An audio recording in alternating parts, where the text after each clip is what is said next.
Кришна. Харе Кришна.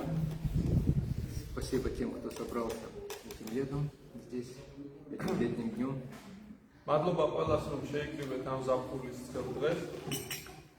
Сейчас очень замечательная погода.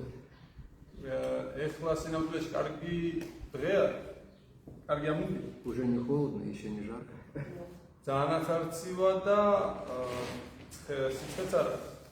Сегодня мы будем говорить о том месте, где всегда такая погода.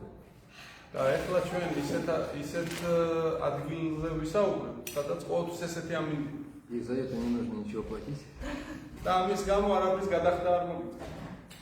Где каждый год растут манго. Каждый день они доступны. Mangos isfams da ყოველ დღე გამოსათქვამია სამხილე.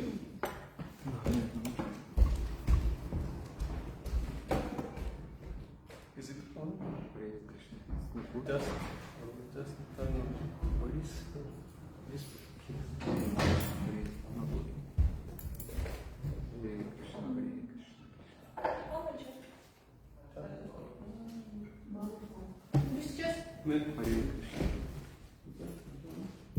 Харе Кришна.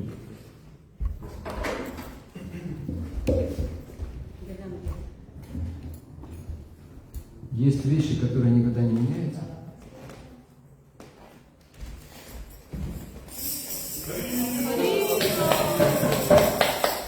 Гирлянда у нас меняется каждое воскресенье.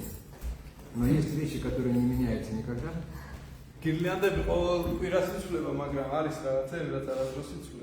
Это трудности со звуковыми системами.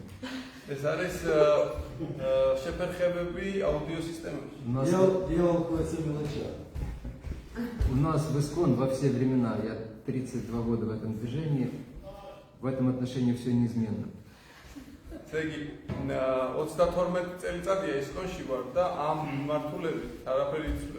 Но неизменность — это духовное качество, так что это, наверное, неплохо.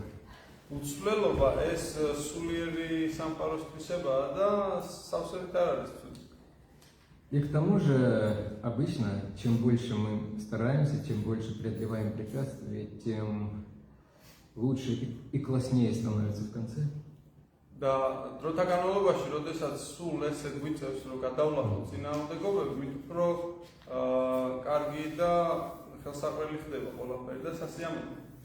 И на самом деле Кришна, Господь Кришна, Он очень любит своим преданным устраивать такие ситуации неожиданные.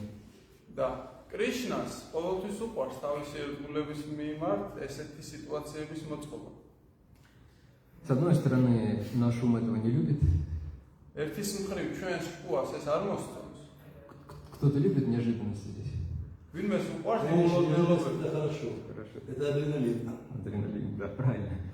Вы можете собираться куда-то, лететь, отдыхать. Вы целый год планировали, не знаю куда. Каждый может свое место любимое попросить. Все хорошо. Уже сумки собраны, и вы уже как-то вызвали такси. Вдруг вы обнаруживаете, что нет загранпаспорта.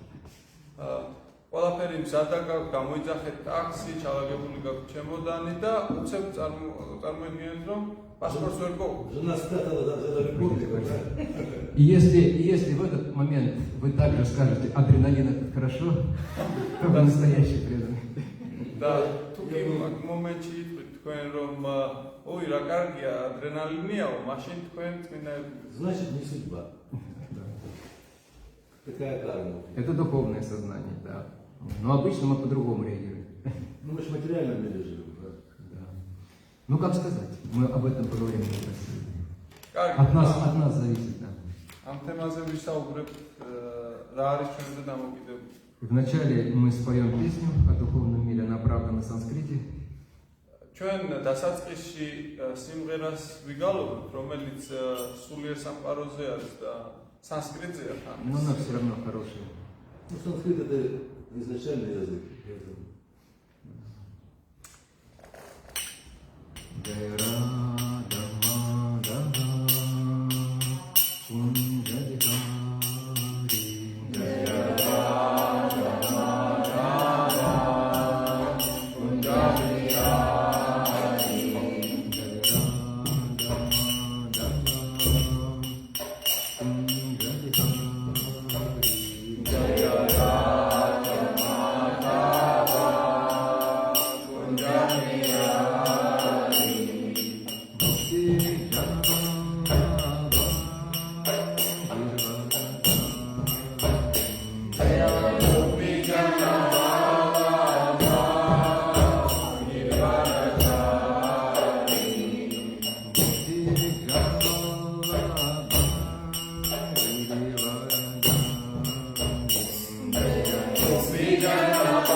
последний стих 9 главы из Бхагавад-гиты, ჩვენ დღეს წავიკითხავთ ბოლო ლექს მე-9 თავისა Bhagavad-gītādან, который называется «Самое сокровенное знание». რომელსაც ეწოდება ყველაზე საკრალური ცოდნა. Манмана бхава мадбхакто, Manmana bhava madbhakto, манмана бхава мадбхакто, manmana bhava madbhakto, мадьяджи мам намаскуру, madhyaji mam namaskuru, мадьяджи мам намаскуру, madhyaji mam namaskuru, мам пивайшьяси юктвайвам, mam evaishyasi yuktvaivam, мам пивайшьяси юктвайвам, mam evaishyasi yuktvaivam, атманам матпараяна, atmanam matparayana, атманам матпараяна. atmanam matparayana. Перевод и комментарий о божественной милости Абхай Чарнаринда Бхактивиданта с вами Шрила Прабхупады.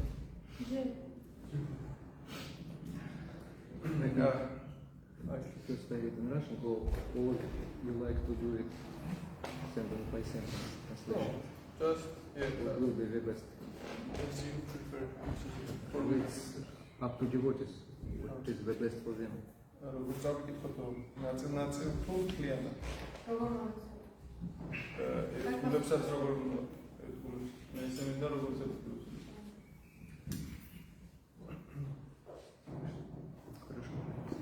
Всегда думай обо мне, стань моим преданным, выражай мне почтение, поклоняйся мне.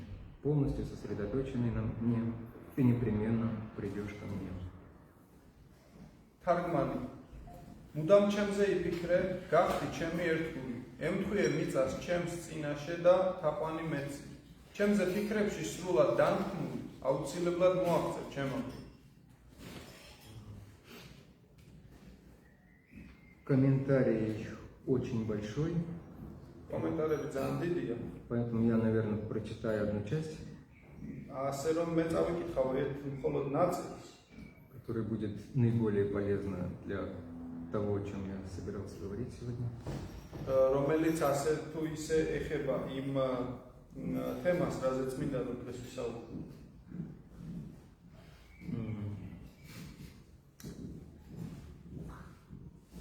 It's the second part.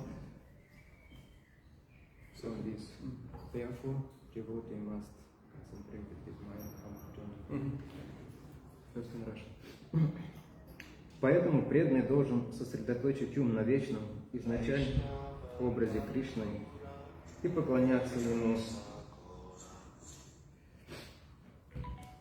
с непоколебимой верой в то, что Кришна – Верховный Господь. В Индии есть сотни тысяч храмов, в которых люди поклоняются Кришне и занимаются преданным служением. Тот, кто таким образом служит Господу, должен всегда выражать ему почтение. Склоняясь перед Божеством, человек должен служить Господу телом, умом и всеми своими поступками. Таким образом, он всегда будет поглощен мыслями о Кришне, не думая ни о чем другом, и в конце концов перенесется на Кришна-локу. Мы не должны позволять недобросовестным комментаторам обманывать нас. Вместо этого нужно всегда заниматься 9 видами преданного служения, которые начинаются со слушания и повторения повествования о Кришне. Чистое преданное служение – это высшее достижение человека. 7 и 8 главы Бхагавад-гиты шла речь о чистом преданном служении Господу, свободном от тенденций к философским измышлениям, мистической йоге и кармической деятельности. Тех, чье сознание очищено не полностью, могут привлекать другие аспекты Господа, такие как Брамаджоти и Параматма, сердце каждого живого существа. Но чисто преданный служит только Верховному Господу. В одном замечательном стихотворении о Кришне говорится, что люди, поклоняющиеся полубогам, не имеют разума и лишают себя возможности получить от Кришны высшие награды. Действия начинающего преданного могут иногда не соответствовать эталону чистого преданного служения, но он все равно стоит выше любых философов и йогов. Того, кто постоянно занят деятельностью в сознании Кришны, следует считать святым человеком. Он будет все реже и реже совершать случайные проступки и в скором времени обязательно достигнет совершенства. Для чистых преданных возможность падения фактически исключена, ибо их опекает сам Верховный Господь. Поэтому разумный человек должен встать на путь сознания Кришны и счастливо жить в материальном мире. В свой срок он получит высшую награду. Какую? Кришна. Правильно, Кришна.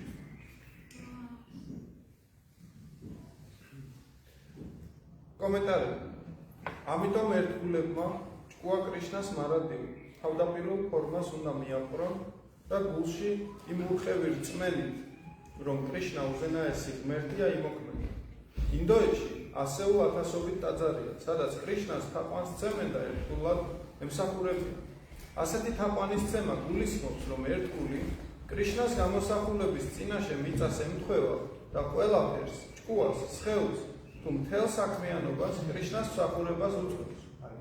ამით იგი გამუდმებით იძირება კრიშნაზე ფიქრებში და საერთოდ სხვა აღარაფერი ახსოვს, ასე თანდათანობით გადაინაცვლებს იგი კრიშნა ლოკაზე. თვით მან ქვია კომენტატორებს, ნება არ უნდა მივცეთ გზას აგვაცდინო. საჭიროა შევასრულოთ ერთგული მსახურების 9-ვე სახე დაწყებული კრიშნას შესახებ ამბავთა მოსმენითა და გამეორებით. მისთვის გალობის აღვლენით. წმინდა ერთგული მსახურება ადამიანის უმაღლესი მიღწევაა. ბჰაგავად გიტას მე-7 და მე-8 თავებში საუბარი ეხებოდა უფლის წმინდა ერთგულ მსახურებას, რომელიც განწმენდილია სპეკულაციური ფილოსოფიური მსჯელობებისაგან, მისტიკური იოგასა და ანგარებითი მოქმედებებისაგან. ისინი, ვისიც ცნობიერებაც მთლიანად განწმენდილი არ არის, შეიძლება მიიზიდოს უფლის ისეთმა ნიშან-თვისებებმა, როგორიცაა უპიროვნო ბრაჰმაჯიოტი და ყველა არსების გულში მყოფი პარამატმა. მაგრამ წმინდა ერთგული უშუალოდ უზენაეს უფალს ემსახურება. არსებობს შესანიშნავი ლექსი კრიშნაზე, სადაც გარკვევითაა ნათქვამი, რომ ნახევარ ღმერთების თაყვანის მცემელი ყველაზე უგუნურია და ვერასდროს მიიღებს კრიშნასგან უმაღლეს ჯილდოს. ერთგული მსახურების დასაწყისში ახალბედა შეიძლება ასწდეს წმინდა ერთგულებას, მაგრამ ის მაინც ყოველ ფილოსოფოსა და იოგზე მაღლა დგას. ის ვინც მუდამ კრიშნას ცნობიერებითაა მოწული, ჭეშმარიტ წმინდანად უნდა ვაღიაროთ. იგი სულ უფრო იშვიათად შეასრულებს შემთხვევით ქმედებებს, რომელთაც ღვთის ერთგულებასთან საერთო აღარაფერი აქვს და მალე მიაღწევს ჭეშმარიტ სრულყოფილებას. სინამდვილეში წმინდა ერთგულის დაცემა შეუძლებელია, ვინაიდან თავად უზენაესი ღმერთი ზრუნავს მასზე. ამიტომ გონიერი ადამიანი კრიშნას ცნობიერების გზას უნდა დაადგეს და ბედნიერად იცხოვროს არ მატერიალურ სამყაროში. თავის დროზე კი იგი მიიღებს უმაღლეს ჯილდოს კრიშნა.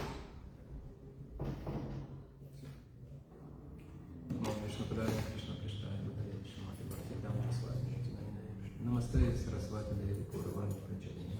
Не мешай, что меня возьмет, пошли ты дальше. Шри Кришна, читание, Прабху, Нитянанда, Шри Адвайта, Гададхар, Шиваса, Гуру, Харе Кришна, Кришна, Кришна, Кришна, Харе Харе, Харе Рама, Рама, Рама, Харе Харе. Ничакалпа, Трубища, Крипа, Санчадевича, Падитана, Палхамдевича. Начнем с конца. ჩვენ ბოლოდან დავიწყოთ. Кто хочет получить награду Кришны? ვისურს მიიღოს ჯილდო კრიშნა? Есть кто? არის ვინმეს? Точно? ნამდვილად? Никто не думает, а что я с этой наградой буду делать? У меня есть шкаф, чтобы поставить. არავინ ფიქრობს ამ ჯილდოს რა უყოთ? ხო არ არის რაიმე კარადა და ჩავსვათ? У каждого же есть награды со школы, там, с соревнований, с конкурсов. Да? ბევრი ჯილდო მიგვიღია ჩვენ სკოლებში, შეჯიბრებებსა თუ ტურნირებში. Серебряная медаль за окончание школы, да. ესეთი თვალსაცემი მედლები, როდესაც სკოლას ვამთავრებ. Там какая-нибудь статуэтка за победу в вокальном конкурсе. ვოკალური კონკურსისთვის სხვადასხვა ჯილდოები. И так далее. Люди... Люди обычно любят коллекционировать награды. ხალხს უყვარს რომ შეაგროვოს ესეთი საჩუქრები. Но тут говорится о высшей награде Кришны. თუმცა უმაღლეს საჩუქარს კრიშნას На самом деле нас может немножко смутить. შეიძლება ამ საჩუქარმა ცოტა დაგვაბნოს. А в чем награда-то? როგორი საჩუქარია? чем награда? И кто Россия, такой, почему? и кто такой Кришна? და ვინ არის კრიშნა? Иногда люди даже побаиваются Кришны. ზოგჯერ ხალხი უბრალდება კიდევაც კრიშნას. Есть, ეშინია. есть для этого причины. და არის ამისთვის მიზეზი. Почему? რატო ეშინია? Какие причины есть побаиваться? როგორი მიზეზები არსებობს, რომ გვეშინოდეს კრიშნას? Что Кришна отменит наши чувственные наслаждения. То Кришна, да, Кришна он забирает. რო კრიშნა წაიღებს ჩვენს გრძნობით თქმობს И вообще он очень много просит. და საერთოდაც ის ძალიან ბევრს ითხოვს. Мы, к счастью, не дочитали еще до 17 главы. ჩვენ საბედნიეროდ მე-18 თავამდე არ წაგვიკითხავს ჯერ. И он говорит, Сарва Дарман Паритьяджа, Мамы Кам Шаранам Браджа. ის ამბობს სარვა თარმან პარიტიაჯა მამეკამ შარანამ ბრაჯა. То есть все оставь, только мне служи. ის ამბობს რომ ყველაფერი დატოვე და მე მომენტ. И любой нормальный человек может сказать, ну каков наглец. ნებისმიერი ჩვეულებრივი ადამიანი ითხოვდა როგორი თავხედია.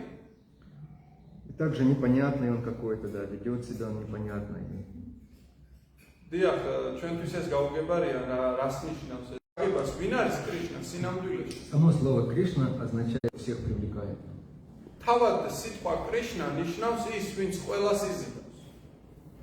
И Кришна на самом деле всех привлекает. კრიშნა სინამდვილეში ყველას იზიდავს. Потому что обычно, что в жизни нас привлекает, что в жизни мы считаем наградой. იმიტომ რომ ჩვეულებრივად რა გვიზიდავს ცხოვრებაში, რას ვთვლით ჯილდო. Тут разные могут быть варианты. რამდენიმე სხვადასხვა ვარიანტი შეიძლება ახლა აქ იყოს. Привлекает сама жизнь. Сама жизнь привлекает, да, есть такое.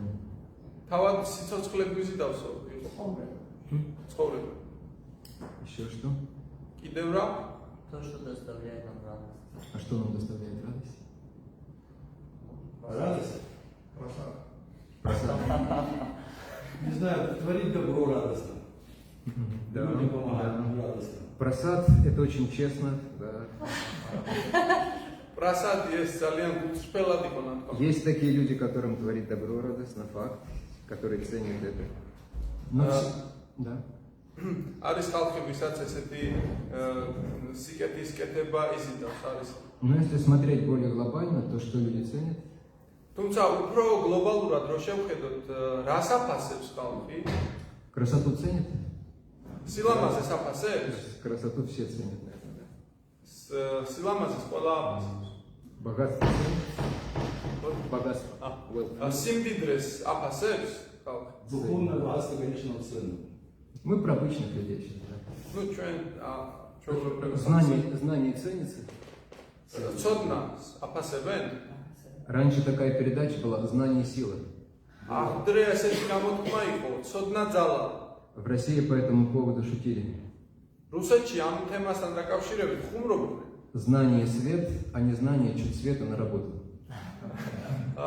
ცოდნა სინათლეა, ხოლო უცოდინრობა სინათლეა, დაბალი სინათლეა, А если света не чуть? დაბალი სინათლეა სამსახურში. То есть знание облегчает нашу жизнь, да? ანუ ცოდნა ჩვენს ცხოვრებას ამარტივებს. Сила. ძალა. Сила очень ценится, особенно в наше время. ძალას ძალიან აფასებენ ჩვენს დროში. Слава. სახელოვნები. Хотите, чтобы вас знали? გინდათ რომ გსურთ რომ ცნობილი იყო. К сожалению, не так в этом чане. Обычно хотим, и чем больше, тем лучше. რა თქმა უნდა, გვინდა რაც უფრო მეტი, მით უკეთესი. И на самом деле даже отречение. То есть, когда человек способен не зависеть от внешних обстоятельств, он ценится, это ценится. და რა თქმა უნდა, განდეგილობა, როდესაც ადამიანი არ არის მიდრეკილი ესეთ გარეგნულ რაღაცებზე და განდეგილობას ინარჩუნებს, ეს ძალიან ფასდება. Такой человек, он внутренне сильным очень становится. ესეთი ადამიანი შინაგანად ძლიერი ხდება. Вот. И на самом деле все, что мы перечислили, это все исходит из Кришны. და ჩვენ რაც ჩამოვთვალეთ, ეს ყველაფერი მომდინარეობს კრიშნასთან. И это всего лишь, как сам Кришна говорит, небольшая искра его великолепия, красоты, богатства. ეს კი თავად როგორც კრიშნა ამბობს, მხოლოდ მისი დიდებულების ნაპერწკალი არის. Небольшая искра. Тогда можно представить, а что из себя тогда сам Кришна представляет. ეს არის უბრალოდ ნაპერწკალი და წარმოგიდგენია თავად კრიშნა რას წარმოადგენს. Обычно Шрила Прабхупада очень просто объяснял красоту Кришны и важность сознания Кришны, вернее, и счастье, которое дает сознание Кришны. ჩვეულებრივ შრილა პრაბჰუპადა ძალიან მარტივად ხსნიდა კრიშნას ამ დიდებულებას, ანუ სილამაზეს ამ შემთხვევაში. Когда он начинал проповедовать в Америке, в основном первые его паствы были хиппи. როდესაც მან ქადაგება დაიწყო ამერიკაში, მისი პირველი მიმდევრები ჰიპები გახდა. И многие из них, они пробовали наркотики, და უმეტესობა მათგანი ნარკოტიკებსაც კი იყენებდნენ. испытывали этот так называемый кайф. შეიგრძნობდნენ ამ ეგრეთ წოდებულ кайфს. И Прабхупада прекрасно понимал, что объяснять им какие-то возвышенные эмоции, которые приносят счастье, და პრაბჰუპადა იმისთვის რომ აეხსნა მათთვის როგორი ამაღლებულ ემოციებზე იყო საუბარი. это практически бесполезное было дело. ეს სინამდვილეში თითქმის შეუძლებელი რამე იყო, რომ მას გაეკეთებინა. Поэтому он говорил, вот вы знаете, что такое ЛСД? ის ამბობდა, იცით რა არის LSD? Да, знаем, Прабхупада. დიახ, ვიცით რას ნიშნავს პრაბჰუპადა. А теперь сколько кайфа там в одной коробочке или в чем? Представляете? და წარმოგიდგენიათ ერთ ყუთში რამდენი кайфი იქნება. А теперь представьте целую комнату этого ЛСД. ეხლა წარმოიდგინეთ მთელი ოთახი რო იყოს ესეთი LSD. Сколько кайфа и без побочных последствий. და იმდენი ტკბობა და საერთოდ არანაირი უკუშედეგი. Вот это и есть сознание Кришны, Прабхупада объяснил. აი ესეთია კრიშნას ცნობიერება, პრაბჰუპადა ხსნიდა. Мы прекрасно знаем, что в материальной жизни вот этот вот кайф, он всегда сопровождается кое-чем. იმიტომ რომ მატერიალურ სამყაროში ჩვენ ვიცით, ესეთი ტკბობა ყოველთვის უჩვენებებს იწვევს. Вот. Но сознание Кришны, отношения с Кришной, в них нет никакого негатива, нет ничего разрушающего. თუმცა კრიშნას ცნობიერებას და კრიშნასთან შემხებლობას არანაირი უკუჩვენება არ გააჩნია. Мне кажется, наркотики это просто иллюзия. Люди хотят попасть туда бесплатно наверх. Я так думаю. Я просто общался с теми, кто двигается. Они такие вещи рассказывают интересные, что кажется, что они общаются с Богом, честно сказать. Да, это люди. Бесплатный путь наверх хотят получить. Нет. Но это мое субъективное мнение. Нет, на самом деле так и устроено. Все вот эти особо сильные вещи греховные, они устроены так, что человек хочет получить очень многого, ничего не платя. Да, ничего не за это не делая. Да. Будь то наркотики, будь то другие вещи. Азартные игры и так далее. Все это из этой серии. ერთ-ერთმა დავსწრემ თქვა, რომ სინამდვილეში ხალხი იმიტომ მიხონებს ნარკოტიკებს, რომ უფასოდნად მოხვდნენ სადღაც ამაღლებულ სივრცეში და ამ მატერიალ სამყაროში ისე არის მოწყობილი ყველაფერი, რომ კი დიდი შედეგი უნდათ, არაფრის ფასი. Но сознание Кришны, во-первых, оно, зайдем о сознании Кришны, вначале о Кришне, но как только человек начинает узнавать Кришну, чувствовать его, თუმცა კრიშნას ცნობიერება, როგორც კი პიროვნება იწყებს კრიშნასთან შემხებლობას და გრძნობს მას, он понимает, что нет ничего лучше в жизни не встречал. ის მალევე ხვდება, რომ ამაზე უფრო კარგს უკეთეს არაფერს შეხვედრია ცხოვრებაში.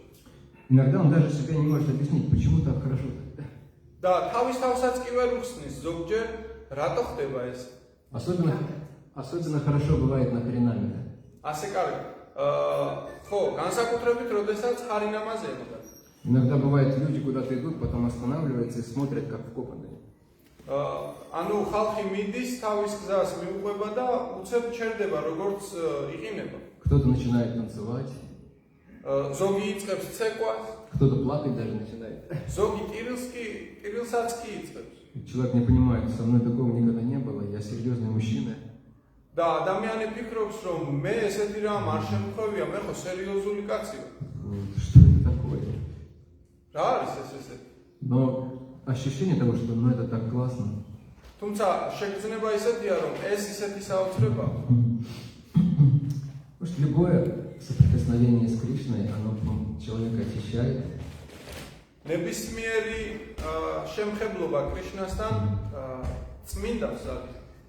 А если оно еще происходит правильным образом, в правильном настроении, то это обязательно приносит удовлетворение и радость. და თანაც თუ კი ეს ხდება სწორ განწყობაში, ეს იმდენ დაკმაყოფილებას იწვევს. Ну, что помогут вести и демоны? У меня был такой случай лично. Я остановился, мне дышало в спину такое, что да, мне было очень страшно. Поэтому бывает и такое. Бывает, да, потому что будут проверки. Sometimes some demons try to attack or try to get us, but sometimes it happens because sometimes there will be some tests for us. დამსწრე თქვა, რომ ზოგჯერ შემხვედრია დემონების შემოტევებიც კიო, როდესაც ცდილობენ რომ გამოგვლიჯონ ამ ცნობიერებასო და კი ხდება ზოგჯერ ესეთი გამოცდაო ჩვენ. Когда такое происходит, можно вспомнить Прохлада Махараджа. როდესაც ესეთი რამ ხდება, პრაჰლადა მაჰარაჯას გახსენება გმართ. Нет, надо просто понять, что Бог с тобой и все. Да, и именно эта история об этом. То есть его отец был повелителем всех демонов. უნდა გვახსოვდეს, რომ ღმერთი ჩვენთან არის და დიახ, ზუსტად ეს ისტორიაც ამაზეა, როდესაც მამამისი დემონებს შორის საუკეთესო იყო. У него были все возможные силы, в том числе мистические. მას ყველანაირი ძალმოსილება ჰქონდა, განსაკუთრებით მისტიკური. И он хотел убить своего 5-летнего сына, который стал Харе Кришна. და მას უნდოდა რომ თავისი 5 წლის ვაჟი მოეკლა იმის გამო, რომ ჰარე კრიშნა გახდა. Ну, и если мы не знаем, то в 7-й песне Шримад Бхагаватам можно прочитать, чем все закончилось. თუმცა თუ კი არ ვიცით, ჩვენ შეიძლება ეს მე-10 თავში მე-7 თავში შრიმად ბჰაგავატამისა წავიკითხოთ, როგორ დამთავრდა ეს ყველაფერი. Но обычно сложнее всего самые большие демоны атакуют нас изнутри. თუმცა ყველაზე ძნელი არის იმ დემონზე გამარჯვება, რომელიც ჩვენ შიგნით ცხოვრობს. Через сознание.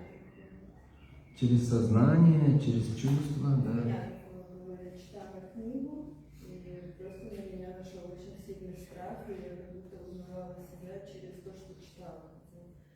Было очень-очень страшно. Да, бывает. Бывает. Я начинаю читать, и меня дьявол спать откладывает.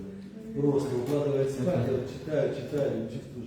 Этот дьявол иногда приходит на наши утренние лекции по Шримад Бхагаватам и укладывает нас спать прямо посреди лекции. Ну, yes. I did not get the point.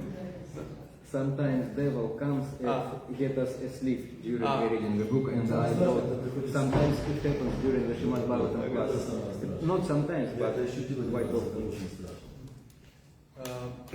ზოგჯერ დემონი მოდისო და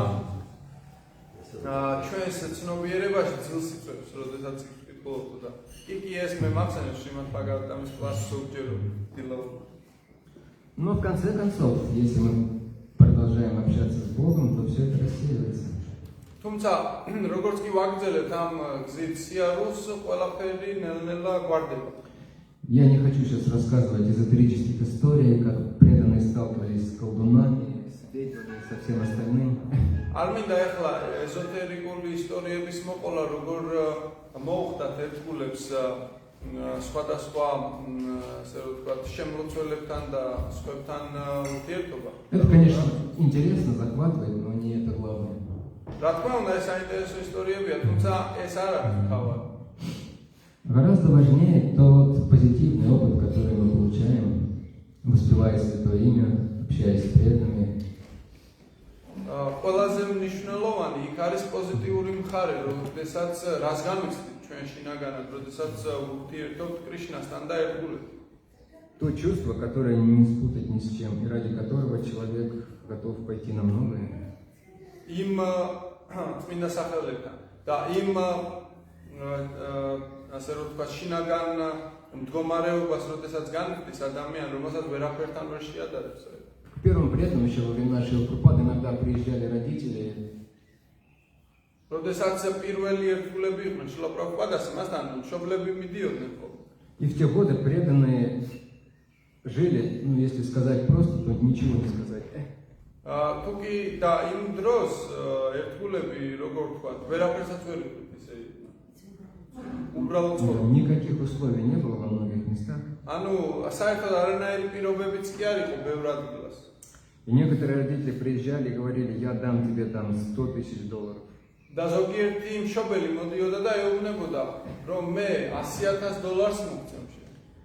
Я рассказывал на лекции по Бхагаватам здесь, но немногие слышали. Гирирадж Махарадж, это один из наших саньяси сейчас. მე ვისაუბრებ ბჰაგავატამის დილის გაკვეთილზე ერთხელ, თუმცა ბევრს შეიძლება არ მოგისმენია. გირირაჯ მაჰარაჯი, რომელიც ერთ-ერთი გურუ არის ჩვენს ცნობიერებაში. В 70-х годах он был сыном, единственным сыном самого успешного адвоката в Америке. 70-იან წლებში იგი გახდათ ერთ-ერთი წამყვანი ადვოკატის შვილი. На первую лекцию Шилапрапады он приехал на Ягуаре. ის შრილა პრაბჰუპადას პირველ ლექციაზე იაგუარით მივიდა. А потом, спустя какое-то время, он побрился. და ცოტა დროის შემდეგ თავი გადაიპარსა. Стал брамачари, у него даже велосипеда не было. გადაიპარსა თავი, გახდა ბრაჰმაჩარი და ველოსიპედიც კი არ ყავდა. Более того, поскольку он был образованным человеком и очень разумным, вот, და იმის გამო რომ იგი ძალიან განათლებული და ჭკვიანი ახალგაზრდა გახდა. Прабхупада отправил его руководить строительством храма в Помпеи в Индии. პრაბჰუპადამ იგი გააგზავნა ბომბეიში ერთ-ერთი ტაძრის მშენებლობის ხელმძღვანელად. Где у преданных не было ничего, кроме каких-то шалашей. სადაც ერთგულებს არ ჰქონდათ არაფერი ერთგვარი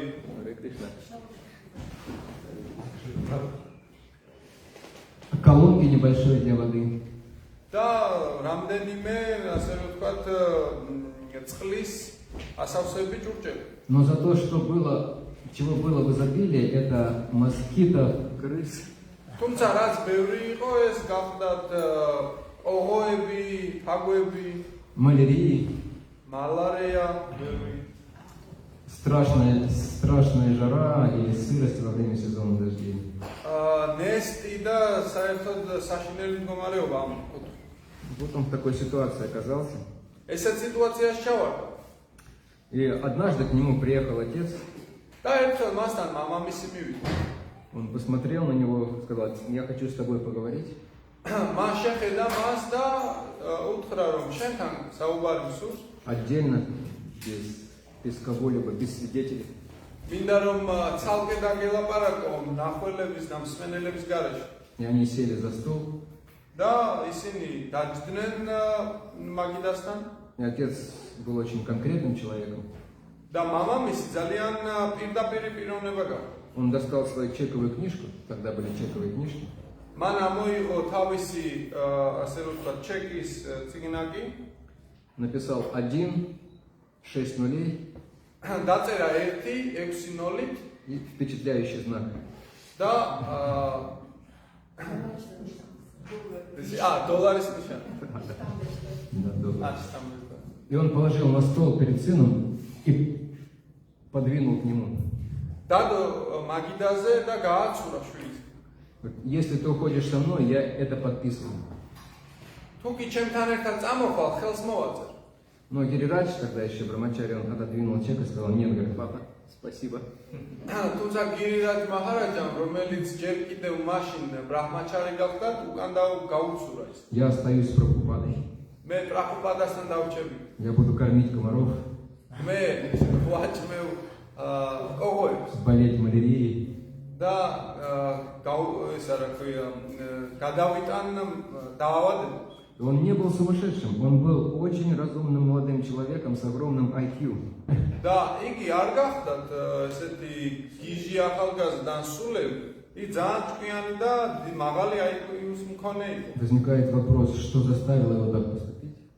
და ჩნდება კითხვა, რამ აიძულა მას, ან რამ მოუწოდა მას, რომ ესე ემოქმედა. Наверное, что-то было у него внутри. რაღაც იყო ესე იგი შინაგანი მასში. Ну, это как у Грибоедова говорят ума. И многие-многие другие примеры. და ძალიან ბევრი სხვა მსგავსი მაგალითი. У нас в то время была община в Вирджинии, Нью-Вриндаван называлась. Она и сейчас есть. ჩვენ მაშინ ქონდა ესეთი სასოფლო სამეურნეო ერთობა, კომუნა, რომელსაც ნიუ-ბრინდავანი ქვია, ეხლაც გვაქვს. И преданные жили там в очень аскетичных условиях.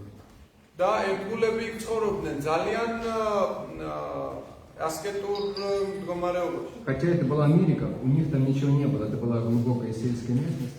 მიუხედავად იმისა, რომ ეს ამერიკა იყო, ძალიან ისეთი ღარიბი პირობები გახდა. В домах там не было, где они жили, ни отопления, ни горячей воды. В некоторых даже воды не было вообще. სადაც ისინი ცხოვრობდნენ, არ იყო არანაირი გათბობა, гази, წყალიც კი არ იყო ზოგადად. Но приходилось, те, кто поклонялся божествам, им приходилось рано вставать, спускаться под гору 500 метров, разбивать лед, брать воду, потом поднимать ее наверх. და ისინი კი ვინც თავის უпроსორედ ღვთაებებს ემსახურებოდნენ, უწევდათ ადრე ამდგარიყვნენ, ჩასულიყვნენ 500 მეტრით დაბლა, აიღო წყალი, წასულიყვნენ ისევ მაღლა. Чем они питались, у нас стояли такие мешки, где было написано «корм для коней». და იქ იყო ესეთი ტომრები დადებული, სადაც მოცემული იყო, რომ საჭმელი ცხენებისთვის. То есть был какой-то там ячмень, зерно такое, и все. ანუ ესეთი პირობები იყო. ქერი. Весь рацион зимой, а летом добавлялось все, что можно было найти в лесу. და ხოლო ზაფხულში ამ ყველაფერს ემატებოდა ტყეში მოპოვებული საკვები. Но преданные не хотели уходить оттуда, они не хотели оставлять это. თუმცა ერთგულებს არ სურდათ, რომ დაეტოვათ ეს ადგილი, უნდათ რომ დარჩენილიყო. Потому что они делали это для Кришны, и поэтому они чувствовали огромную радость в сердце. იმიტომ რომ ისინი ამას კრიშნასთვის აკეთებდნენ და უსაზღვრო ბედნიერებას გრძნობდნენ გულში. В этом стихе говорится о том, что нужно делать человеку, чтобы это реально почувствовать в своей жизни. ამ ლექსში საუბარია იმაზე, რა უნდა გააკეთოს პიროვნებამ იმისთვის, რომ ესეთი დონის ბედნიერება იგრძნოს ცხოვრებაში. Обычно, чтобы развить к чему-то вкус, ჩვეულებრივ რაღაცის გემო რომ გავიგოთ, чтобы к чему-то очень сильно привязаться, რომ რაღაცას ძალიან მივეჯაჭვოთ, нужно постоянно вступать в контакт с этим. Нужно думать об этом. რეგულარულად უნდა შევდიოდეთ ურთიერთობაში ამ რაღაცასთან, ანუ უნდა უსინჯავდეთ გემოს. У вас есть у кого-то дома домашние животные, птички? Есть. ვინმეს ყავს სახლში შინაური ცხოველები ან თქვათ ფრინველი? Вы их любите? გიყვართ ისინი? Может быть, даже очень любите? Очень. Очень. Вспомните, с чего все начиналось. Мне просто кошка родила и убежала. У меня остались 2 котенка, поэтому мне деваться некуда, пришлось взять и кормить. გაიხსენეთ? Да. И если вначале, может быть, вы были не очень рады, Нет, я буду рад. А я нет. да. Я любовь не сразу к ним. Да. Коты в частном доме это очень полезно. Это у меня не будет мешать. Окей, давайте, переводчик не успевает. Мы немножко постепенно пойдем. ხო, გაიხსენეთ, რით დაიწყო ეს თქვენი სიყვარული ამ შინაურ ცხოველთან და ერთმა ქალბატონმა თქვა, რომ ჩემთან ჩემ შემთხვევაში ესე უცებ არ დაიწყო. თავიდან ესე. Может быть, вначале кто-то был рад, кто-то не очень рад, но вы начали заботиться о них. თავიდან შეიძლება ძალიან გიხაროდათ რომელიღაცა თქვენგანს რომელიღაცას არა, თუმცა თავარი ის არის რომ ჩვენ მასზე ზრუნვა დავიწყებთ. И спустя какое-то время вы уже обнаруживаете, что вы души не чаете в нем, да? და ცოტა ხანში კი გააცნობიერებთ რომ თქვენ არ შეგიძლიათ მის გარეშე. Просто потому, что мы думаем, уделяем внимание, служим. მხოლოდ იმიტომ, უბრალოდ იმიტომ, რომ მას უთმობთ ჩვენს ყურადღებას დროსა და ზრუნავთ. И возникает отношение. და ურთიერთობაში შევდივართ. И даже несмотря на то, что котенок там, или щенок, они не могут отвечать так же полноценно, как человек, все равно развивается очень сильное чувство. და იქნება ეს პატარა ფისო თუ სხვა ცხოველი ის თავის ემოციებს და ურთიერთობას გამოხატავს. А что же будет, если мы будем вкладываться в того, у кого есть все возможности отвечать нам? და რა იქნება ისეთ პიროვნებასთან რომ შევიდეთ ურთიერთობაში, რომელიც მთლიან თავის თავს გამოხატავს. И кто очень-очень благодарен, кто помнит самую небольшую услугу, оказанную ему когда-то. რომელიც ყველაფერს გიფასებს და გეუბნება უბრალოდ უხარიათ ან ამას რო აკეთებს. И кто никогда не будет вам ставить вину, что-то обвинять вас, предъявлять претензии. ის ვინც არასდროს ბრალს არ დაგდებთ არაფერში და პრეტენზიებს არ წაგიყენებთ. Мы даже будучи преданным иногда предъявляем претензии. ჩვენ მომავალი ჩვენ ერთგულები ზოგადად რაღაც პრეტენზიებს უყენებთ ხოლმე. Кто со мной общается, не знает. Тут такой вопрос еще. ვინც Мы ჩემთან Можно после лекции. Давайте, да, обсуждение потом, иначе мы не дойдем до конца. შეკითხები გთხოვთ ცოტა შემდეგისთვის გადავიდეთ. Сегодня Лука приготовил сабжи დღეს ლუკა მოამზადა საბჯი и получил претензии. და მიიღო პრეტენზიები. Но Кришна не такой. თუმცა კრიშნა ასეთი არ არის. То есть он никогда не предъявляет претензий, никогда не злится. იგი არასდროს საუბრობს პრეტენზიებს, არასდროს ბრაზდება. И если даже Кришна иногда предъявляет претензии и злится, то его чистой преданной нет. და თუ კი ზოგჯერ მაინც კრიშნა ავლენს ამ პრეტენზიებსა და ბრაზდება, ხო, მისი წმინდა ერთგული არ არსებობს. И к ним гораздо легче приблизиться. და მათთან ძალიან ადვილია დაახლოება. Поэтому отношения человека с Богом, настоящие отношения, они всегда начинаются с отношения с преданным Богом. და სინამდვილეში პიროვნების ურთიერთობა ღმერთთან, ნამდვილი წმინდა ურთიერთობა სინამდვილეში იწყება მის ერთგულთან ურთიერთობა. Во-первых, легче вступить в такие отношения, ანუ უფრო ადვილი არის ესეთ ურთიერთობაში შესვლა. потому что Бог нас иногда пугает. იმიტომ რომ ზოგჯერ ღმერთი ჩვენ ვაშინი. Представьте, если муравью сказать вступить в отношения со слоном. ზოგჯერ წარმოიდგინეთ რომ ჭიანჭველას თხოვოთ რომ ურთიერთობაში შევიდეს სპილოსთან. Классно, конечно, муравей подумать, но вообще с какой стороны подойти? ძალიან შთამბეჭდავი იდეაა, თუმცა საიდან მიუდგე ამ სპილოს? И еще так подойти нужно, чтобы не раздавил случайно. და ისე მიუდგე რომ საერთოდ არ გამჭირდეს. Но когда кто-то, кто рядом с нами, внешне похожий на нас, то это гораздо легче. თუმცა როდესაც ჩვენთან ვინმე არის დამხმარე, ეს ძალიან ადვილი არის ჩვენთვის. Тем более говорится, что преданные Господа, они даже более милостивы, чем Господь. ამბობენ რომ უფლის ერთგულები უფალზე უფრო მოწყალეები არიან. Поэтому мы начинаем общаться с преданными, мы начинаем слушать их в первую очередь. ჩვენ ვიწყებთ ერთგულებთან ურთიერთობასა და მათ მოსმენას პირველ რიგში. Мы начинаем получать от них просад, ჩვენ ვიღებთ მათგან პრასადს, улыбки, ღიმილს, добрые советы. კეთილ რჩევებს. И постепенно мы начинаем к ним привязываться. და ნელ-ნელა მათ მივეჯაჭვებ. Какие хорошие люди, я тоже таким хочу быть.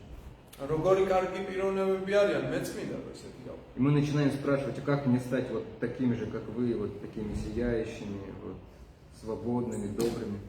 და მე ვსვამთ კითხვებს, როგორ შეიძლება თქვენნაირი გავხდეთ მანათობელი, ესეთი კარგი, რბილი И преданные тогда что делают? და ერთგულები ამ დროს რას აკეთებენ? Вспомните свои первые шаги в сознании Кришны. Что преданные сделали? Просад дать. Да, они могут дать просад.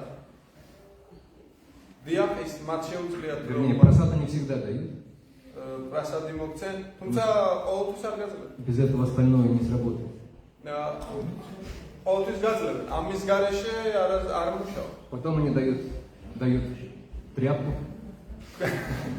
შემდეგ ისინი გაძლევენ ნაჭერს. Говорят, а вы не могли бы вот помочь? Тут помыть нужно, да? და გეკითხებიან, შეგიძლიათ რომ დამეხმაროთ? Или еще дают овощи чистку с ножом там, или еще что-то. და გაძლევენ სხვადასხვა დანასა და სხვადასხვა მოსამზადებელ ჭურჭელს.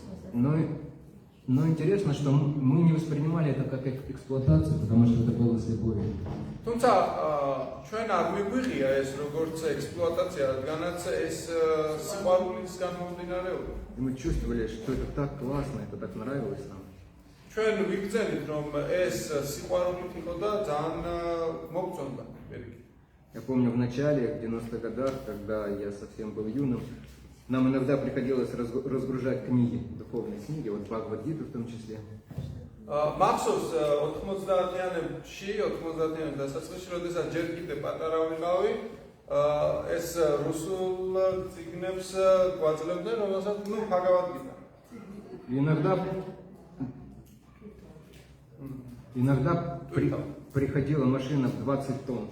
და ტვირთავდით ამ წიგნებს, ზოგჯერ მანქანები 20 ტონის წონის მოდიოდა. Иногда 2 такие машины приходили. ზოგჯერ კი 2 ესეთი მანქანა მოდიოდა. Но через 2 или 3 часа, когда все это заканчивалось, все были такие счастливые. თუმცა 2-3 საათის შემდეგ, როდესაც ეს ყველაფერი მთავრდებოდა, ისეთი ბედნიერები იყვნენ. Потому что мы что-то сделали для Кришны. ყველა ვიყავ. იმიტომ რომ ისეთი რამ გავაკეთეთ კრიშნას. რაღაც გავაკეთეთ. Спустя какое-то время мы спрашиваем или нам говорят, а вот теперь у вас есть вот четки, да, вы знаете, вот четки есть.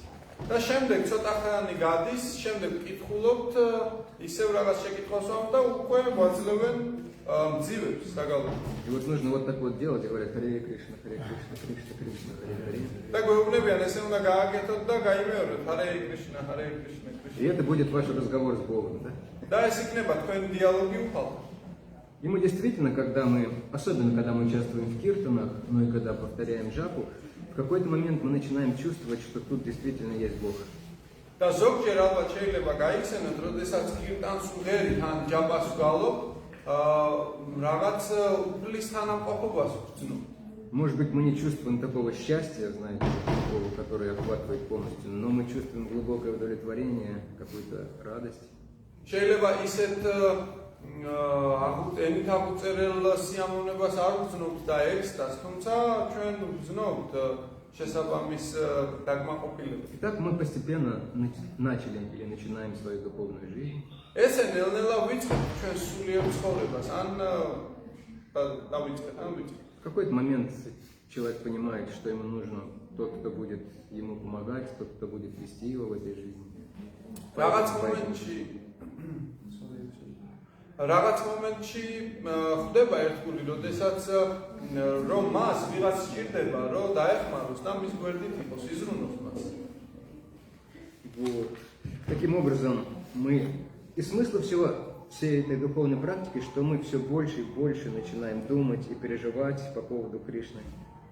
და მთელი ამ ერთგული მსახურების მიზანს არც წარმოადგენს ის, რომ უფრო და უფრო ვიმეჯაჭვოთ კრიშნას. И если мы не совершаем ошибок, если мы не начинаем критиковать кого-то из преданных особенно, და თუ კი ჩვენ არ დავუშვებთ შეცდომას, თუ არ გავაკრიტიკებთ ერთგულებს, то мы чувствуем все больше и больше вкуса и уверенности. უფრო და უფრო მეტ გემოსა და დარწმუნებულობას ვგრძნობთ. В какой-то момент мы начинаем помогать другим сами. რაღაც მომენტში ჩვენ თავად ვიწყებთ სხვების დახმარებას. Это называется проповедь обычно. ეს ნიშნავს ქადაგებას ზოგადად. Но проповедь это такое достаточно официальное название, очень часто пугающее людей. თუმცა ქადაგება თავად ეს სიტყვა ცოტა ოფიციალური გამოთქმა არის და ეს აშინებს ხოლმე თავს. Иногда я помню в те времена некоторые преданные рассказывал, ну я вот встретил этого мужика, но я ему запроповедовал. ზოგჯერ შემხედრია ესეთი ისტორიები, როდესაც მეუბნებიან, რომ შევხვდი ამ ერთგულს, შევხვდი ამ პიროვნებას და ნუ მე მაგას ვუხადაგე. Сразу вспоминались какие-то свидетели Иеговы, და ეს უცებ იეჰოვას მოწმეები გვახსენდება, которые там проповедовали, что невозможно было. რომლებიც უხადაგებდნენ და შეუძლებელი იყო მათგან თავის დაღწევა. Я помню, когда мы в 90-х годах распространяли книги в Подмосковье по квартирам. მახსოვს, როდესაც 90-იანებში ვავრცელებდით წიგნებს კარდაკარ. Мы звонили в дверь, ვაკაკუნებდით კარზე и практически первую фразу, которую нужно было человеку сказать, мы не свидетели Иеговы, и мы не продавцы. და პირველივე ფრაზები, რაც უცებ უნდა გეთქვა, იყო, რომ ჩვენ იეჰოვას მოწმეები არა ვართ და კუდები არა ვართ. И они расслаблялись, я говорю, ну ладно, ну тогда заходи. და ისინი ცოტა მოეშვებოდნენ ხოლმე და კარგი, მაშინ შემოდიო გვეუბნები. Ничего не имея против свидетелей, но просто некоторой формой проповеди и помощи. და ნუ ამ შემთხვევაში ჩვენ ვეუბნებოდით, რომ Особенно, когда это делается без настоящего желания помочь, без сострадания. და I cannot catch the point, last point. Sorry. Я ничего не имею против свидетелей Иеговы, но некоторые формы проповеди. მე არაფერი არ მაქვს საწინააღმდეგო იეჰოვას მოწმეებთან, თუმცა მათი ქადაგების რამდენიმე პრინციპი, Когда за этим не стоит желание помочь, сочувствие, сострадание. რომლის უკანაც არ დგას თანაგრძნობა და დახმარების სურვილი, То есть они делают только еще хуже. ეს საქმეს უფრო ამძაფრებს. Могут оттолкнуть человека еще дальше от Бога, от духовного. შეიძლება პიროვნება პირიქით განვიზიდოთ უფლისაგან და საერთოდ ესეთი ცხოვრების.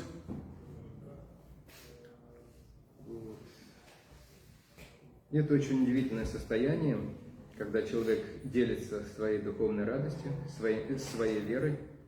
ეს ძალიან შესანიშნავი მდგომარეობა, როდესაც ადამიანი თავის სულიერ კმაყოფილებასა და რწმენას გიზიარებს. Особенно, когда ты видишь, как люди меняются, как они это воспринимают. აზიარებს ზოგადად. და განსაკუთრებით მაშინ, როდესაც ხედავ, როგორ იცვლებიან პიროვნებები ამის სწავლებას. Вырастают крылья в этот момент. ამ შემთხვევაში Крылья. თები გეზრდება ამ მომენტში, როდესაც ამას. И преданный не замечает никаких трудностей. და ერთგულები ანუ ნებისმიერ წინააღმდეგობას გადალახავ. Особенно в 90-е годы преданные ехали куда-то в Сибирь, в Магадан, в Аймикон. განსაკუთრებით 90-იანებში ერთგულები დადიოდნენ სიმბირში და სხვადასხვა ძალიან ისეთ ცივ ქალაქებში. შორეულ ადგილებში. Иногда очень сильно рисковали. და ზოგჯერ ძალიან რისკავდნენ ხოლმე. Но были полностью счастливы, они не замечали этих трудностей. თუმცა ძალიან მთლიანად ბედნიერები იყვნენ და საერთოდ ნებისმიერ ესეთ სიძნელეებს უკვლავდებოდნენ. Можете спросить у Луки, там здесь еще есть несколько человек, как это здорово. შეგიძლიათ ვკითხოთ ერთგულებს რამდენად ადვილი არის, რამდენად მაგარია. Когда ты оказываешься на улице с книгами или с харинамой, როდესაც გადიხარ წიგნებით ხელში ჰარინამაზე, и хотя первые 5 человек будут мимо тебя проходить, პირველი 5 პიროვნება, რომელიც თქვენთან მოვა, გაიგეს. и потом кто-то скажет, ты что здесь делаешь, сектант? და მერე ვიღაცა გეტყვის, რა შვები აქ სექტანტო. Но потом через какое-то время попадается человек, о, я это всю жизнь искал. და თუმცა შემდეგ მოვა პიროვნება და გეუბნება, რომ ამას მთელი ცხოვრება ვეძებ. начинает раскрывать свое сердце, вот и ты видишь, как оно все работает, как Кришна присутствовал в его жизни. გაგიხსნის გულს და გეუბნება, რომ ხვდები, რომ ხედავ, როგორ მოქმედებს კრიშნა და მის ცხოვრებას, როგორ წვდის. Спросите вот у Кришны с Марном Прабху. Столько лет уже общается с Кришной на улице. Наверное, каждый день почти. შეეკითხეთ კრიშნას მარანამ პრაბჰუს, როგორ ურთიერთობს იგი კრიშნასთან ყოველ დღე ქუჩაში. Это необычное состояние опьянения иногда возникает.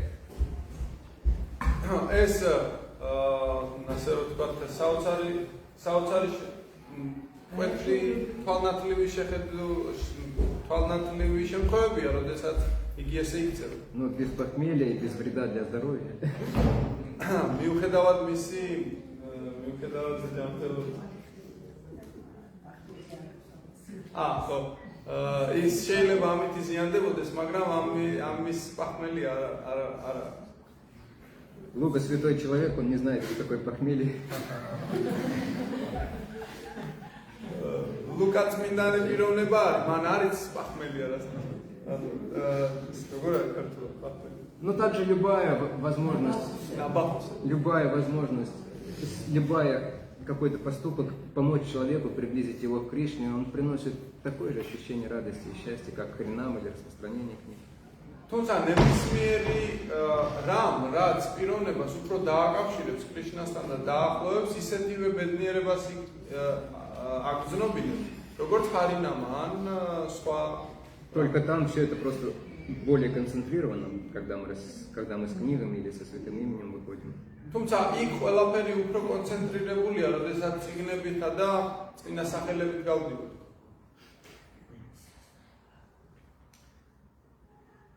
Таким образом, как можно больше слушая, воспевая, общаясь с преданными. ანუ ეს ნიშნავს, რომ უფრო რაც შეიძლება მეტი ვისმინოთ, ვიურთიერთოთ ერთგულებთან. Мы все больше и больше убеждаемся, что да, действительно, это все правда, и это классно. და რაც უფრო ესე მოვიქცევით, მით უფრო დავწუნდებით, რომ დიახ, ნამდვილად ეს ყველაფერი მუშაობს და კარგია. И что, в общем-то, другие вещи, они никогда не принесут нам того, чего мы получаем здесь.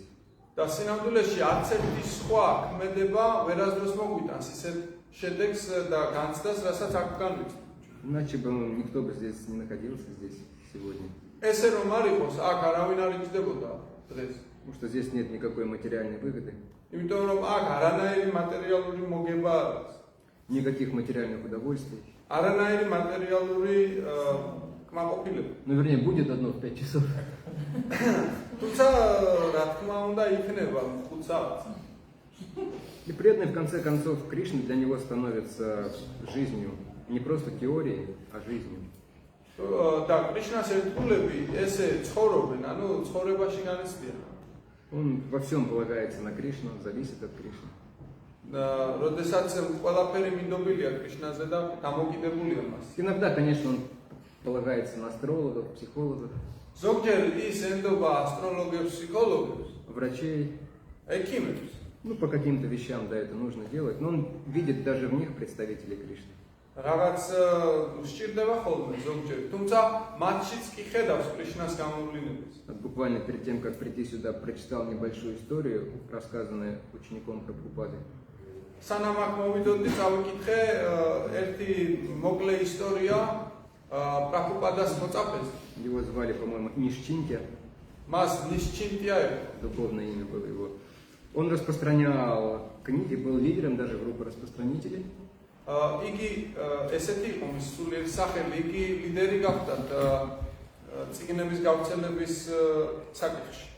И он узнал у другой группы распространителей, у них вдруг распространение увеличилось, и пожертвований стало гораздо больше приходить. და მან შეიტყო, რომ სხვა გამავრცელებელთა გუნდს უფრო მეტად გამოსდიოდა წიგნების გავრცელება და შესაწირებიც უფრო მეტად მისდიოდა. Я он спросил этих преданных, а как у вас так получается? Они ему сказали, да мы на самом деле Ганеше поклоняемся. და შემდეგ მათ შეეკითხა, რომ როგორ გამოგვით ეს? მათ უთხრეს, რომ ჩვენ რა თქმა უნდა განეშას ვეთაყვანებთ. Все, кто немного знаком с Индией, он знает, кто такой Ганеша. ცოტაოდენ თუ ახლოს ხართ ინდოეთთან გეცოდინებათ ვინ არის განეში И самое главное, что от него можно получить. და ყველაზე მთავარი რა შეიძლება მისგან მივიღოთ. Потому что поэтому в любом там офисе где-нибудь там обязательно Ганеша должен быть.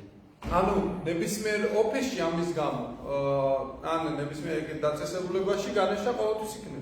Но в наших широтах мы все-таки больше деградировали, чем там. Широтах. Широтах means in our areas. No, from India. თუმცა ჩვენს მხარეში ну უფრო დეგრადირდით ჩვენ. У нас обычно жабы стоят, лягушки. და ჩვენ გვიდგას ბაყაყები და გომბეშოები. Или эти, знаете, китайские такие мальчики пузатые. ან ესეთი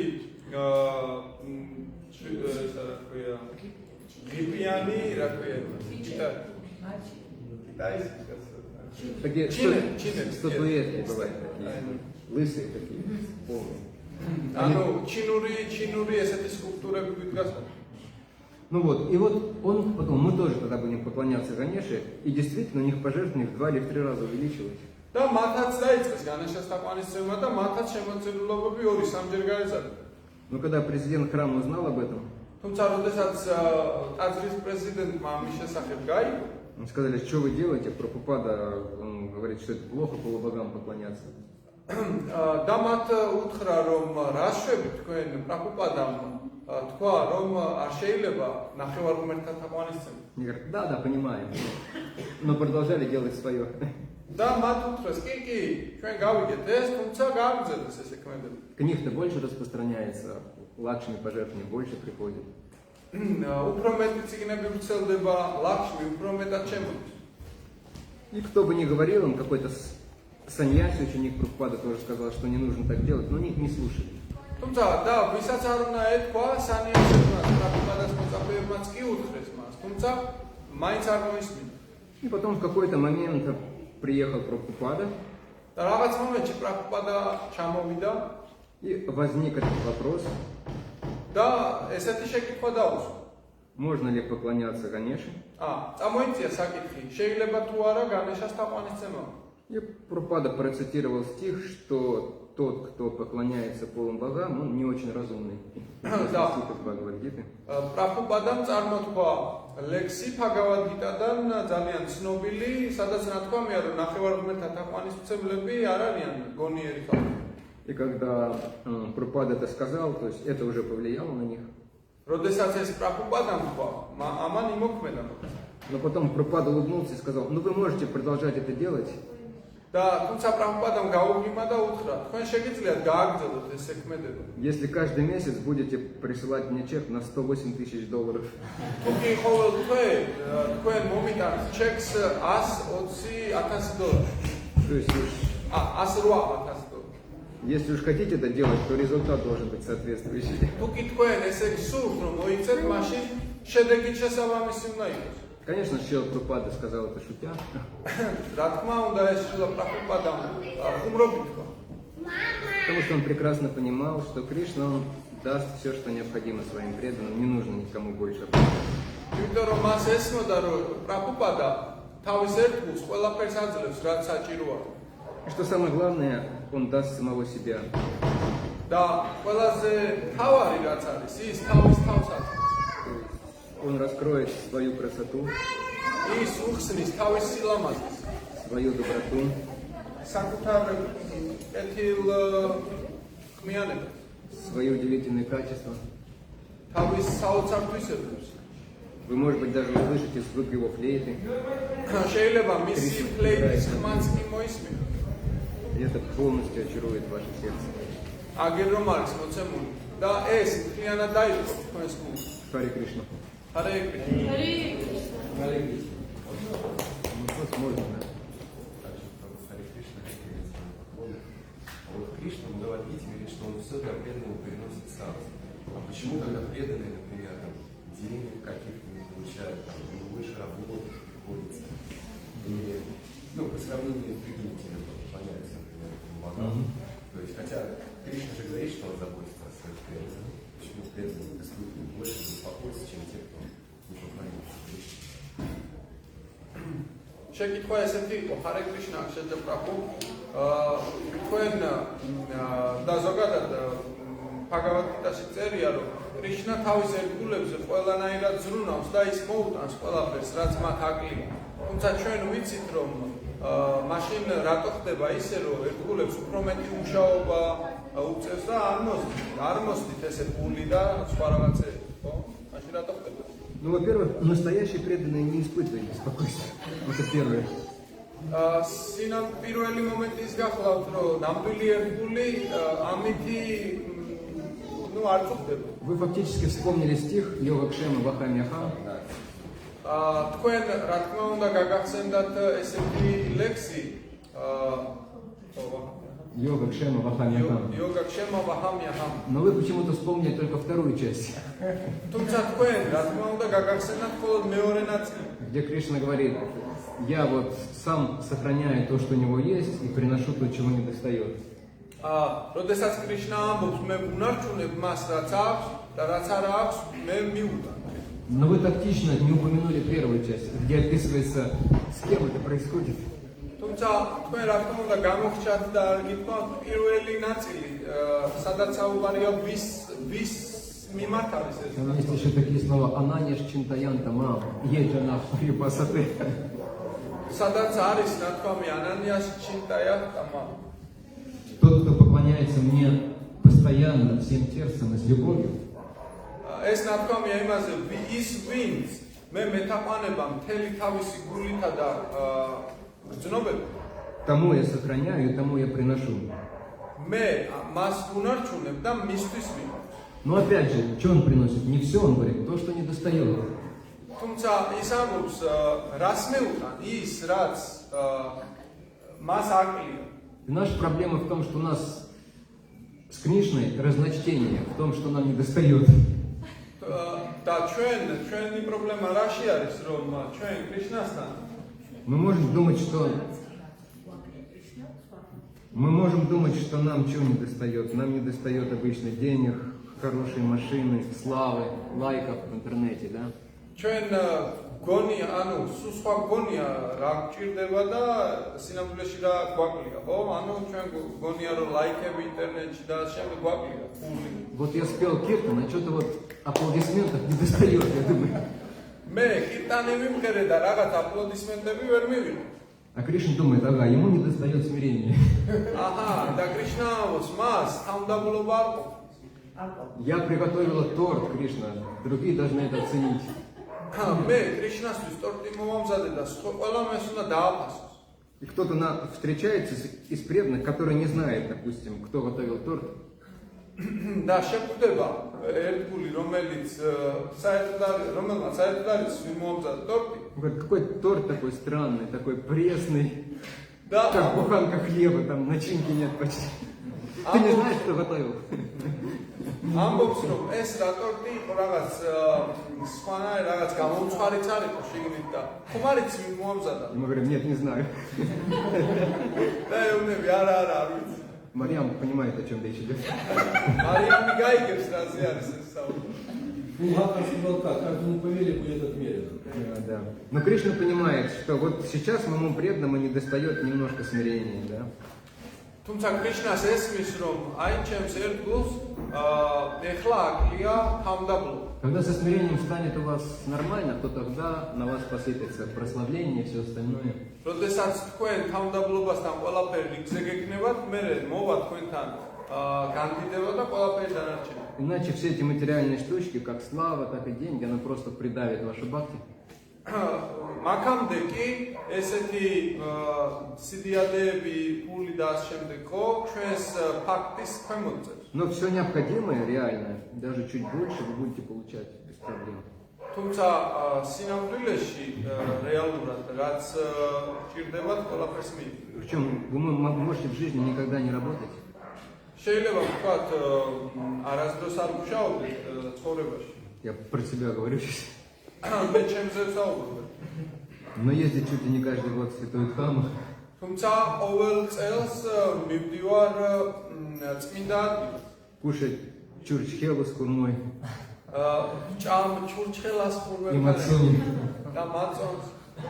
Потому что есть здесь древо, исполняющее желания.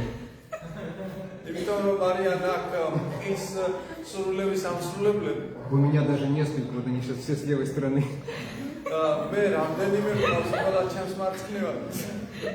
И ты удивляешься потом, за что? Я же такой валенок, Кришна. За что такая милость? Да, შემდეგ გიკვირს რომ მე ესეთი დაცემული ვარ, რატო მიკეთებ ამას? И становишься на самом деле очень благодарен, Кришна, спасибо, я не заслужил этого, но спасибо. და შემდეგ ძალიან მადლიერი ხდები მის მიმართ, რადგანაც ამბობ, რომ კრიშნა არ მეკუთვნოდა და შენ მე გამიკეთე. Таким образом Кришна нас обеспечивает. ესე გვამხნევებს კრიშნა. Но что самое главное, что он обеспечивает, чтобы наши бхакти росли. სინამდვილეში ის გვეხმარება კრიშნა არის, რომ ჩვენს ფაქტის აბრევა. Если мы не будем сильно сопротивляться ему и не будем совершать оскорбления, то достаточно быстро наша бхакти будет возрастать.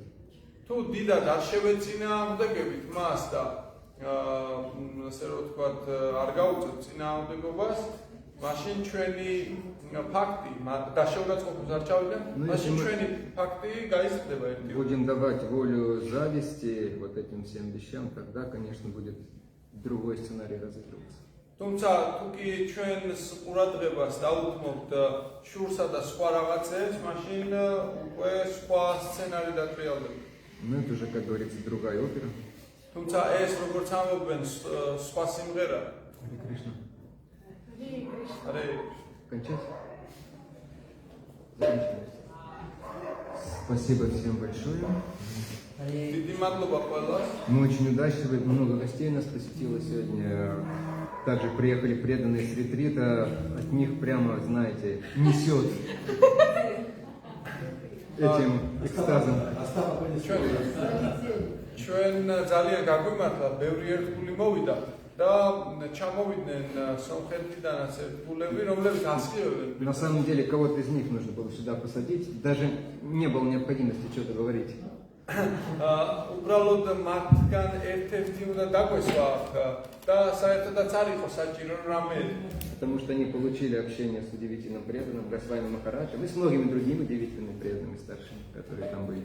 იმიტომ რომ მათ მიიღეს ურთიერთობა ამაღლებული ერთგულების გოსვამი მაჰარაჯას და არა მარტო სხვა ასევე უფროსი ერთგულების.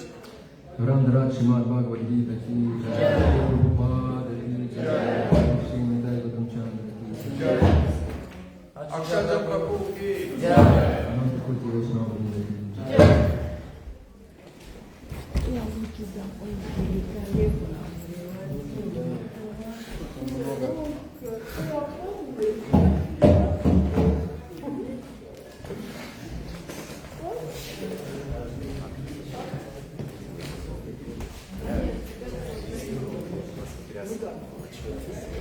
Да, я так и понял. Юрнинские глаза не сразу касаются.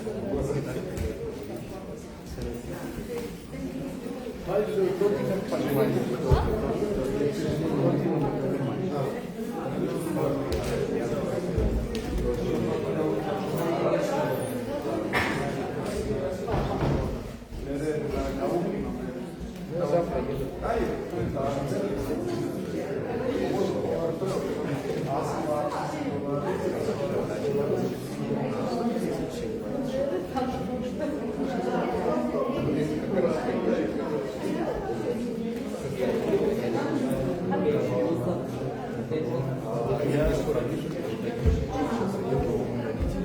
еду.